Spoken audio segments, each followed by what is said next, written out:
Bonjour à tous, je m'appelle Richard. Je vais vous partager un témoignage. Et pour ce témoignage, je vous raconte une petite histoire qui dure 5 minutes. Je suis un converti. Ça veut dire que quand j'étais plus jeune, je croyais pas en Dieu.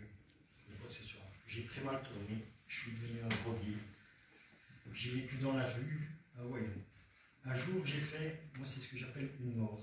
Parce qu'en prenant de la drogue et tout ça, on finit malin. Un jour, je me suis retrouvé allongé chez moi, je ne savais plus bouger. Il y a un prêtre qui est venu, il a fait une prière, sur moi c'était un exorcisme, je ne savais pas ce que c'était ni quoi que ce soit. Le soir même, après cette prière, Jésus est apparu devant moi, crucifié. Il m'a regardé, et puis il a regardé au ciel, il a dit « Père, pardonne-lui, parce qu'il ne sait pas ce qu'il fait. » Puis, il m'a regardé une deuxième fois, il a dit, et puis il regardait vers le ciel, une nouveau, il dit « Père, pardonne-le, parce qu'il ne sait pas ce qu'il fait. » Quand il a dit la deuxième fois cette phrase-là, mon âme sortit de mon corps, et j'ai été crucifié avec Jésus à la croix. Je suis parti au ciel, et quand je suis arrivé dans l'univers, il y a comme une enveloppe blanche qui est arrivée, elle s'est ouverte, et mon âme est entrée dans cette enveloppe, comme on dit, que moi je dis. Et quand je suis rentré, mon âme est rentrée en communion et en amour avec Dieu. Mais Dieu est infini. En fait, c'était une couleur or et mon âme a fusionné dedans. Et là, j'ai ressenti un amour incroyable. Plus de douleur, plus de haine, plus de rancœur, plus rien. Et j'ai dit, oh, c'est merveilleux, Seigneur, je ne pars plus d'ici, je veux rester ici. Je sentais ce qu'était l'amour et tout. Il m'a dit, non, ton temps n'est pas venu, tu dois retourner, mais tu vas être élevé une marche au-dessus des autres. J'ai dit, non, non, je reste ici, je ne veux plus retourner. Il dit, non, non, tu redescends. Bon, et je suis revenu. Mais je ne suis plus revenu comme avant. J'ai continué une vie, j'ai cherché le Seigneur un peu partout, et je ne sais pas ce que je devais faire. Ça fait 24 ans que je cherche ce que je dois faire. Donc, j'ai organisé des rencontres, comme avec le Père Duthène, j'ai organisé des retraites pour les personnes, tout ça, parce que bon, j'ai quand même eu un chemin spirituel assez particulier, et beaucoup d'aide du ciel. J'ai lu Padre Pio, le curé d'Ars, comme tout le monde, enfin, tout ce qui était très mystique, en fait. Et on me parlait souvent de Luisa Piccarreta. J'ai dit, mais qu'est-ce que tu viens avec Luisa Piccarreta, ça ne m'intéresse pas, c'est pas assez intéressant. Et plusieurs gens, au cours des années, me présentent Luisa Piccarreta, et je refuse toujours.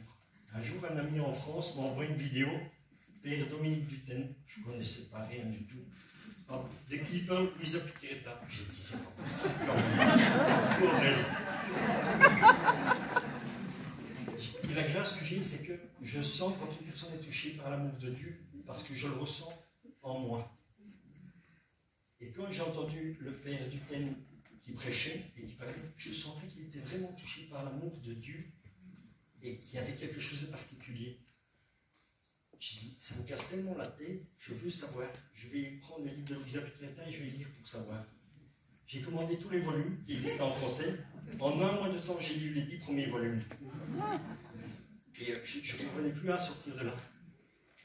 En final, je dis, je voudrais bien rencontrer le Père Dominique Duthène pour écouter ce qu'il a, pour approfondir la chose sur Luisa Piccarreta. Malheureusement, quand il venait ici en Belgique, c'est toujours le lundi, mardi. Moi, je travaille toute la semaine et j'ai congé tout le week-end. Je dis, mais il faudrait qu'il vienne un week-end. Mais lui, c'est pas possible. Je dis, Seigneur, je dis, qu'est-ce que je dois faire? Hop, comme on dit par hasard, grâce à Dieu, je suis dans mes jours de congé annuels et j'ai appris que le Père Duthène venait ici. Donc, j'ai dit, voilà, hop, il faut que je vienne ici. Je ne sais pas pourquoi, mais je le sentais que je devais venir ici. Donc, j'assiste à tout. Ce matin, quand il faisait la prière, comme ça, c'est parti, j'ai reçu la grâce d'avoir de nouveau une vision. Et cette vision était, je voyais une colombe. Et cette colombe dit, je suis le nouvel Esprit Saint. En fait, ce n'est pas que ça a changé. Ce qu'il y a, c'est que c'est l'Esprit Saint dans la divine volonté. Cet Esprit Saint était une colombe. Cette colombe, quand elle levait les ailes, elle était blanche. J'étais sur elle et on volait. Elle baisse les ailes dans son vol, elle devient or. Elle relève, elle redevient blanche. Elle était couronnée avec la couronne que la Vierge Marie est là à Fatima. on vole ensemble et elle me dit, regarde, je te montre ce qu'est la vie dans la divine volonté. Et je voyais tout ce qui était au ciel, je le voyais sur la terre. Je voyais que tout devenait vivant. En fait, ce qu'il faut savoir, c'est qu'au ciel, vous avez des paysages merveilleux, de l'eau, des cascades, des montagnes, des vallées, tout.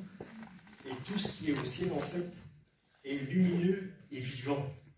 Vous voyez les feuilles là, en réalité, elles vivent. Mais ici, sur la terre, on ne le voit pas. Mais au ciel, on le voit parce que tout est vivant, tout fait partie. On fait partie intégrante de toute la création. Et donc, l'Esprit Saint me disait, me montrait, voilà ce qu'est la vie dans la divine volonté. Je dis, et comment fait-on pour rentrer dans la divine volonté? Et la colombe continue avec moi et on descend. Et en descendant, la colombe change de couleur, elle devient brune. Et elle devient la croix du Christ. Autour de la croix du Christ, il y a toutes des flammes. Mais pas des flammes du feu, ce sont des flammes, mais c'est le feu divin. Donc toutes ces flammes étaient couleur or.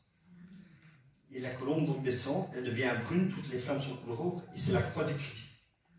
Et qu'est-ce qui se passe quand elle sort de là? Jésus est crucifié sur la croix. Alors où est-ce qu'on rentre dans la divine volonté? Par Jésus crucifié. Amen. Voilà.